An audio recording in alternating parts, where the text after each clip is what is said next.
partner to sa iba't iba. Pero nakita namin nag-live kayo ni Marco Gallio, and kahit na yung mga fans nyo nagtatanong kung ano ba ang status ninyo ngayon, talaga namang give na give pa rin kayo professionally sa mga project ninyo. Like, how's everything?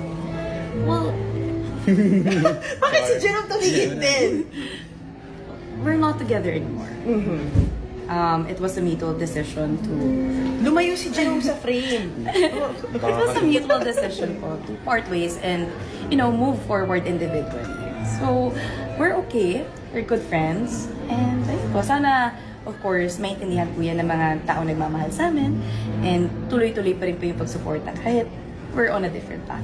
But professionally, you guys are really, wow, like, showing up. Oo naman. Kasi parang before naman po naging kami, we were good friends. And so, yun yung foundation namin. And tsaka, it was a mutual decision. So, Ako hindi ako makamove on.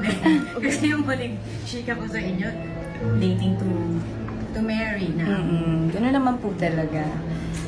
Kamusta ka ngayon? Kamusta ka ngayon? Si Joe. Jerome wala sa frame. Masaya po ako dahil may proyekto na 1892. So, I'm just so excited to play Carmela and Carmelita, diba?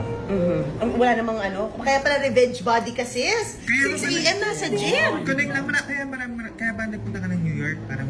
Ay, hindi po. It's for Lilim. Lilim premiere. Okay po ako. Opo, okay kami actually. So, Dito? every day? Like, is it like, is the line open? Line open. Kumbaga communication. Willing ka pa rin ba makipag-work? Ayan na, si Jerome na. As of the moment, syempre may, we have to give time for each other, diba? To breathe muna and everything like that. Pero once we see each other naman, and when we see each other, okay kami. Parang walang nagbago. Parang naiyak ka. Hindi ako naiiyak. Ang ganda ni Heaven. Ang ganda ni Heaven. Stop it. Sino support system mo ngayon? Of course, my family, my mom, my best friend is there. Oh. Yes, and actually sila direct. Sabi ni Jerome siya. Sila ni Joseph. Sila yung support system ko ngayon. And of course, yung Jim. Yung gym. Yeah. Mahirap magtrabaho pag may dinadala ng heartache. Nalalabas ko sa trabaho. So, mas okay po. Pero, ngayon okay na ako eh. So, masaya na po. Matagal na rin naman. So, it's fine. How long is it? Well, hindi na po ako mag-go into details out of respect for the relationship we had. Diba? So, amin na lang. That's nice. But at least, you're still professionally open for Marvel. Naman, we can still work together. We still have 2 books together, diba?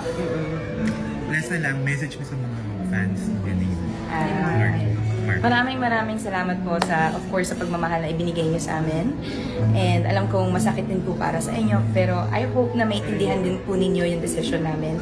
And sana marespeto niyo po yun. At sana tuloy-tuloy pa rin po yung suporta niyo sa aming dalawa. So ayun po, mahal po namin kayo and we're very grateful na nandyan po kayo para sa amin. May number kayo sa Viber ka na?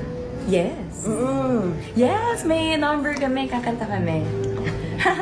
Thank you. Thank you, so much. Heaven.